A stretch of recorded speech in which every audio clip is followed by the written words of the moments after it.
नमस्कार दोस्तों, मेरी एक और वीडियो में आपका स्वागत है। आज की वीडियो में डिस्कस करेंगे इंफॉर्मेशन एक्ट 2000। तो देखिए दोस्तों जो 2000 एक्ट था हमारा, वो आईटी का एक्ट है जो कि इंडिया में उसके बाद 2008 भी आया। लेकिन सबसे पहले हम 2000 को समझ लेते हैं। तो सबसे पहले ये हमारा एक प्राइमरी एक्ट था, ठीक है, इन इंडिया भारत के अंदर, जो कि डील करता था हमारे साइबर क्राइम्स, जो हमारे साइबर क्राइम्स होते हैं, एंड इलेक्ट्रॉनिक कॉमर्स, जो इलेक्ट्रॉनिक कॉमर्स होता है, मतलब व्यापार होता है। तो this is the primary law. ये एक प्राइमरी लॉ है इन इंडिया में टू डील करने के लिए साइबर क्राइम्स, जो हमारे साइबर क्राइम्स हैं, एंड इलेक्ट्रॉनिक कॉमर्स को, ठीक है। इट हैव 13 चैप्टर्स, इसके अंदर 13 चैप्टर्स है और 4 शेड्यूल है। कितने चैप्टर्स हैं? 13 चैप्टर्स हैं, 4 शेड्यूल्स और 4 शेड्यूल है। उसके बाद 2008 में फिर से एक आईटी एक्ट को अमेंडमेंट करके लाया गया। इसके अंदर जो अमेंडमेंट किए गए उसे बोला गया आईटी अमेंडमेंट एक्ट 2008। इसके बारे में मैं बाद में बताऊंगा कि क्या अमेंडमेंट 2008 में लाए गए। उससे पहले हमें समझना पड़ेगा 2000 को। तो जो बिल था, जो हमारा इंफॉर्मेशन टेक्नोलॉजी एक्ट 2000 था, वो पास हुआ। जो बिल था उसका वो पास हुआ बजट सेशन था 2000 का, और इसको साइन किया गया था हमारे के आर नारायण के द्वारा 9 मई 2000 के अंदर। एंड आल्सो, और फाइनली इसको रिसाइज और रीशेप किया गया था, और मतलब उसको फाइनलाइज्ड किया गया था ग्रुप ऑफ मिनिस्टर्स के द्वारा, जिनके उस मीटिंग के जो हेड थे वो हमारे प्रमोद महाजन थे, जो आपको पता है कार एक्सीडेंट में मारे गए थे। तो प्रमोद महाजन थे, उन्होंने इसे फाइनलाइज कराया उनकी टीम ने, और फिर इसको इम्प्लीमेंट कर दिया गया। अभी तक मैंने आपको 2-3 बातें ही बताई हैं। सबसे पहले कि यही एक हमारे पास कानून है, ठीक है, 2000 का, जो कहता है साइबर क्राइम और ई कॉमर्स के साथ, जो कि डील करता है इलेक्ट्रॉनिक कॉमर्स के साथ। दूसरा बोला 13 चैप्टर से 4 शेड्यूल है। तीसरा बोला उसके 2008 आया जो अमेंडमेंट के साथ, वो मैं आपको बताऊँगा। पाँचवीं चीज़ बोली कि भैया ये जो पास हुआ था बिल 2000 के सेशन में हुआ था, और आर के नारायण ने इसे साइन किया था, और प्रमोद महाजन की जो कमेटी थी उसने मिनिस्टर्स की, उन्होंने फाइनलाइज किया, ठीक है। अब कुछ जनरल टर्म्स आपको पता होंगे। साइबर क्राइम क्या होता है, मतलब जो क्राइम किया जाए इलेक्ट्रॉनिक मीडिया, कम्युनिकेशन मीडिया के द्वारा, ठीक है, उसे हम साइबर क्राइम कहते हैं, हम ये बोल सकते हैं। What is e commerce? E commerce का मतलब होता है बाइंग एंड सेलिंग गुड्स। जब आप बाय करते हैं या फिर गुड को सेल करते हैं, ठीक है, through electronic media, through internet, known as e commerce कहते हैं। इलेक्ट्रॉनिक रिकॉर्ड्स क्या होते हैं? Information capture through electronic mode, जो इन्फॉर्मेशन कैप्चर की जाती है इलेक्ट्रॉनिक मोड से, ये मैं आपके अंडरस्टैंडिंग के लिए बता रहा हूँ, ये इसका पार्ट नहीं है। चलिए अब एक्ट 2000 को डिटेल में डिस्कस करते हैं। तो जो हम पहली लाइन बता चुके हैं, एक प्राइमरी लॉ था जो कि डील करता था cyber crime and electronic commerce से, नंबर 1।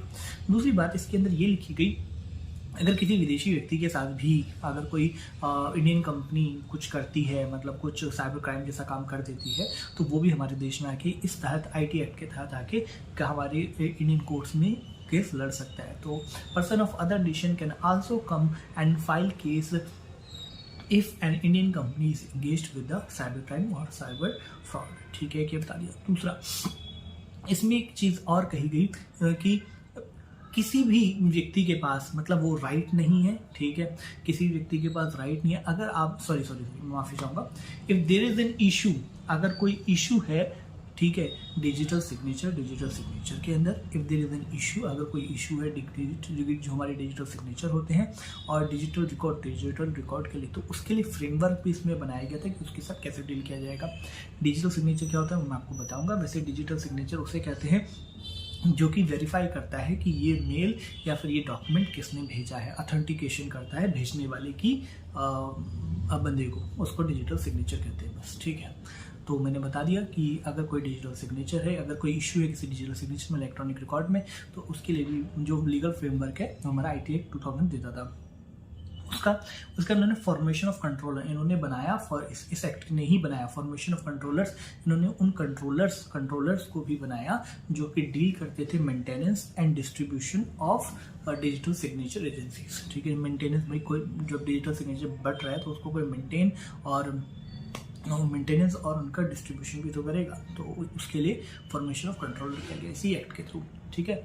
और इसने, अब ये तो मैंने आपको 4 पॉइंट बता दिए कि इसके अंदर क्या था। अब मैं पेनल्टी डिस्कस करूंगा। पेनल्टी डिस्कस करने से पहले मैं आपको फिर से एक बार रिवाइज करते हैं कि यही एक कानून है जो कि साइबर क्राइम और इलेक्ट्रॉनिक कॉमर्स से डील करता है। कोई दूसरे देश का व्यक्ति भी आके हमारे देश के अंदर अगर साइबर फ्रॉड किया गया कंपनी द्वारा तो फाइल कर सकता है केस। तीसरा, अगर कोई डिजिटल सिग्नेचर या फिर इलेक्ट्रॉनिक रिकॉर्ड के साथ कोई छेड़छाड़ हुई है, कोई दिक्कत है, तो उसके लिए लीगल फ्रेमवर्क यही बनाता है कि कैसे उसका डील किया जाएगा। और एजेंसीज, ये फॉर्मेशन ऑफ कंट्रोलर बनाता है, एजेंसीज बनाता है जो कि डील करती हैं डिस्ट्रीब्यूटिंग ऑफ डिजिटल सिग्नेचर और उनका मेंटेनेंस। अब बात करते हैं किस केस पे कितनी फाइन, जो फाइन है वो लगता है। तो सबसे पहले तो अगर आप सेक्शन 65 से शुरू करते हैं इसको, तो सेक्शन 65 में बोलता है कि टेम्परिंग ऑफ कंप्यूटर। अगर कोई आपकी ऑफिस के कंप्यूटर या आपको अपने खुद ऑफिस के कंप्यूटर के साथ टेम्परिंग करते हैं तो आपको 3 साल तक की सज़ा हो सकती है। कितने साल तक की सज़ा हो सकती है? 3 साल तक की सज़ा हो सकती है, ये सेक्शन 65 बोलता है। और जुर्माना भी हो सकता है 2 लाख रुपए का। उसके बाद सेक्शन 66 बोलता है कि भाई अगर आप हैकिंग करते हैं, ठीक है, कंपनी डेटा या किसी भी जिस तरह आप हैक करते हो कोई भी डेटा, तो आपको फिर से 3 साल की सज़ा और या दोनों चीज़ हो सकती है। फिर 66B क्या बोलता है? 66B बोलता है स्टॉलन। अगर आप कंपनी का कोई सामान, कंप्यूटर, मोबाइल कुछ भी चुराते हैं तो आपको 3 साल की जेल और फिर से आपको फाइन लग सकता है 2 लाख रुपए का।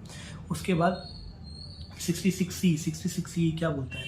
ठीक है, यूजिंग प्रोडक्ट ऑफ, ठीक है, यूज़ करना प्रोडक्ट, ठीक है, यूजिंग प्रोडक्ट ऑफ, एक सेकंड देख लेते हैं। यूजिंग प्रोडक्ट नहीं था, वो था यूजिंग पासवर्ड। ठीक है, यूजिंग पासवर्ड, अगर आप पासवर्ड करते हैं ऑफ अदर्स, किसी दूसरे व्यक्ति का पासवर्ड यूज आप करते हैं तो उसमें भी आपका जॉब तो जाता ही जाता है। उसमें ये 66C के अंदर आता है। इसके अंदर 3 साल का फाइन और 2 लाख तक का वो भी हो सकता है।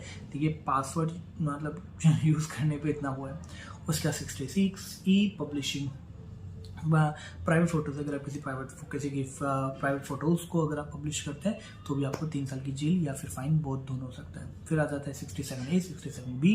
67A करता है कि पब्लिश करना सेक्सुअल कंटेंट, सेक्सुअल फ़ोटोज़, 7 साल की जेल। फ़ोटो अगर आप एक न्यूड फोटो या गंदी फोटो वो करेंगे 7 साल की जेल होगी।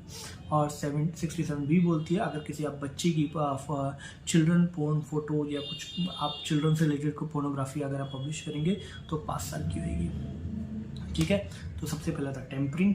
ठीक है, बिल्कुल सही है जी, टेम्परिंग की बात की थी हमने। दूसरा हमने हैकिंग की बात की थी। हैकिंग के बाद हमने फिर बात की थी पासवर्ड यूजिंग पासवर्ड, किसी दूसरे का पासवर्ड यूज़ नहीं करना है। ठीक है, और प्राइवेट फोटोज़ नहीं डालने, किसी के पब्लिश करने हैं। फिर हमने पब्लिश की बात की थी, सेक्सुअल कंटेंट पब्लिश नहीं करना। और फिर हमने बात की थी पब्लिशिंग चाइल्ड पोर्नोग्राफी हमें नहीं करनी है। ठीक है, इस तरह से। और अब हम, ये हमारा IT एक्ट हो गया ख़त्म। अब हम बात करते हैं अमेंडमेंट जो आया 2008 में। तो भाई जो अमेंडमेंट आया 2008 में, उसने सबसे पहले बोला कि पहले पेनल्टी लगाई या ब्लॉक किया कि पेनल्टी लगाई on sending of offensive messages to other. ठीक है, जैसे कि अगर आपको कोई गाली गलौज के मैसेज भी लिख के भेज रहा है, आपके फ़ोन पे अभद्र व्यवहार भी कर रहा है, तो सेक्शन 66A के तहत उसके ऊपर केस, IT एक्ट के तहत केस लग जाएगा। क्या लगेगा? Section 66A personal. ठीक है, अगर कोई आपका अब्यूज़ कर रहा है आपके फ़ोन पे, व्हाट्सएप पे, कहीं भी, ये अलाउड नहीं है। और सेक्शन 69 क्या बोलता है? सेक्शन 69 ये बोलता है कि आप अपनी कंपनी की उस डेटा को नहीं देख सकते हैं जो कि आपके लिए ऑथराइज नहीं है।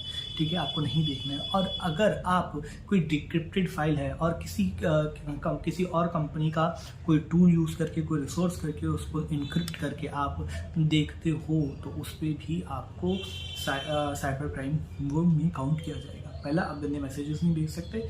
दूसरा, आप कंपनी के डेटा को जो आप ऑथराइज नहीं उसे ना से डिक्रिप्ट कर सकते हो और ना कोई गलत काम कर सकते हो। ठीक है जी, तो इसका मैं एग्जांपल दे देता हूँ। सेक्शन फरवरी 2017 के अंदर एक इंडिया में दिल्ली में एक ई-कॉमर्स कंपनी थी, उसके साथ ऑनलाइन फ्रॉड हुआ। जो लोग थे वो दिल्ली के नहीं थे, उन्होंने क्या करा, बाहर के लोग थे, गुजरात के, उन्होंने सारा जो डेटा था और सेल्स वेल्स सब कुछ चुरा लिया, कोड वोड सब खराब कर दिया, सारा साइबर क्राइम किया। लेकिन उनका जो IP था वो नोट हो गया था सर्वर के ऊपर। मालिक ने सिर्फ IP पुलिस को दिया, पुलिस ने IP ट्रैक किया और IP से वो सारे व्यक्ति पकड़े गए। तो डिजिटल फुटप्रिंट्स आपके रह ही जाते हैं। आप कितनी समझदारी दिखाइएगा, कभी भी ऐसा काम मत कीजिएगा, क्योंकि कहीं ना कहीं डिजिटल फुटप्रिंट्स रह ही जाते हैं और आप पकड़े जाते हैं। आपका IP कहीं ना कहीं आ ही जाता है। उसके बाद आता है नवंबर 2012। नवंबर 2012 में शटडाउन था मुंबई में। आपको सबको पता है नवंबर 2012 में शटडाउन क्यों हुआ था? भाई श्री बाल ठाकरे जी की मृत्यु हुई थी। तो श्री बाल ठाकरे जी की जब मृत्यु हुई तो एक लड़की ने, जो कि 21 साल की थी, उसने कमेंट करा फेसबुक पे कि भैया क्यों बंद कर रहे हो। ठीक है। हमारा देश तुमको पता है रिलीजन और सेंटिमेंट्स का देश है, ठीक है। तो उसके खिलाफ एक उसने डाला और एक लड़की ने उसको रिटैग करा, उसको लाइक करा। तो लाइक करने वाली लड़की और प्लस जिसने वो पोस्ट डाला था, दोनों को ही क्या नाम है साइबर क्राइम के उसमें माना गया, क्योंकि आप किसी के सेंटिमेंट्स को भी वो हर्ट नहीं कर सकते, ये भी साइबर क्राइम के अंदर आता है। तो ये 2 एग्जाम्पल मैंने आपको दे दिए। अगर आपको वीडियो अच्छा लगा तो लाइक करिए, सब्सक्राइब करिए। Thank you so much. Have a nice day.